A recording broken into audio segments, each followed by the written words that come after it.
Well, welcome. It's Domain Dave from CheapWineFinder.com. Another wine that we wrote a review up on the CheapWineFinder.com website. We always put links and stuff in there if you want to read things and learn more about the wines. We give links to the websites and interesting stuff sometimes. And this wine is a wine from the Columbia Valley. It's not a Trader Joe's or any store brand or anything, but it is $7.99 at my local wine shop. And it's called the Columbia Crest Grand Estate Chardonnay 2021. It's from Columbia Valley, and Columbia Crest is the second label for Chateau Ste. Michelle. So it's like Chateau Ste. Michelle makes a lot of $10 wines. What do they need a second label for? Well, they also have single vineyard wines, and they have the whole variety of wines. If you want a wine, Chateau Ste. Michelle probably makes it, and so does Columbia Crest. In 2005, their Reserve Cabernet Sauvignon won Wine of the Year from Wine Spectator out of like the thousands of wines they reviewed. They said that was the best one. A second label from a Washington State value, price, and more producer is pretty impressive. So they are well known for quality wines. They know what they're doing, and they do very well in the value price market too. And this is kind of an interesting wine for an $8 wine that, it's not a store brand. Store brands have price advantages. This one doesn't have that. So I'm going to take a sip and we're going to talk about it because it's kind of interesting.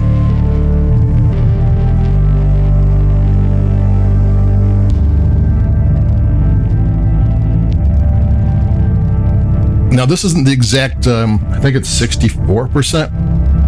64% of the grapes were barrel fermented and underwent malolactic fermentation.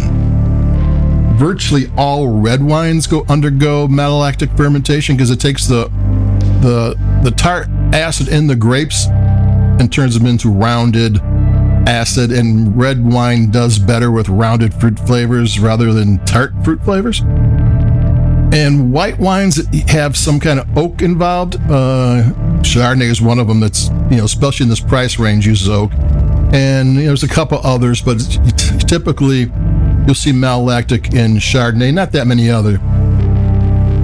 So malolactic fermentation takes that tart, citrusy Chardonnay and turns it into more rounded fruit-driven Chardonnay.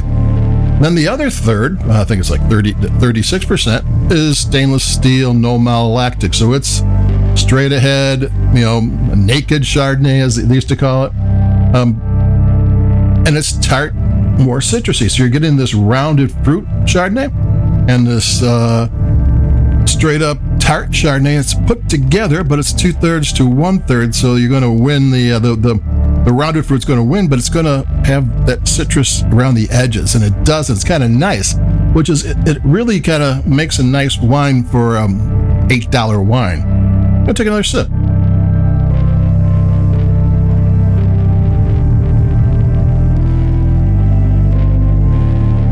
It's well made.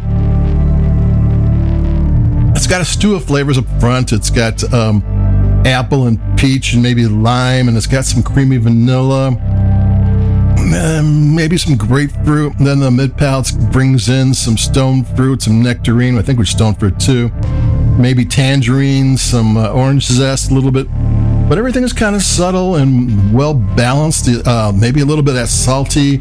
I didn't get any nutty thing on there. Usually when you stir the lees are the when they leave the dead yeast in the wine while it ages, they can use batonnage, which just means stick, and they stir it. And the more you stir it, the more you get this nutty, salty sensation. I get the salty sensation. I didn't get the nutty sensation, so they must not have stirred it too much.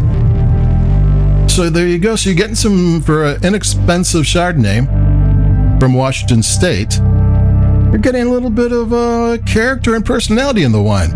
And it's all subtle. It doesn't go over the top. It's whoever made it had a nice hand on what was going on.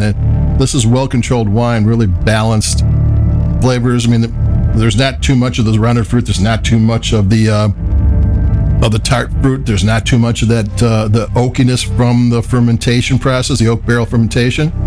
It all kind of blends together. It's kind of a nice Chardonnay. I mean, it's just kind of a nice wine. They did very well with this wine. Gonna take another sip and we'll close it up, because what more can you say from a $8 Chardonnay that could be a really good daily driver or in your rotation? At this price, you can't beat it. I know what I'm going to talk about when I come back after this sip.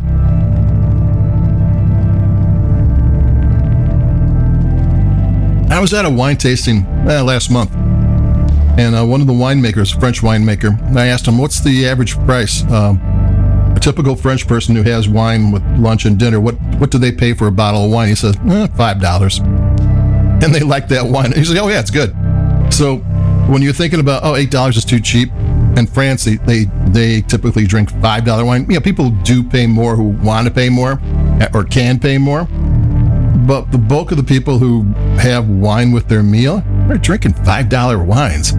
So, don't get caught up in the hype of the marketing. If you like a wine because it tastes good or whatever, that's all you need to do. I mean, it's almost, I love a $75 wine. It's like, oh no, now I got to pay that much every time I want a great bottle of wine. No, try to find a $8 wine that does it for you. So that's it for me, Domain Dave. We had the Columbia Crest Grand Estates Chardonnay 2021. Liked it. Inexpensive. Good producer. And I think we've got another rerun of a wine that we always liked. It'll be a good one in a couple of days. So adios. Stay cool if you can. And I'll be talking to everybody in a couple of days. So adios. Keep it cheap. Bye-bye.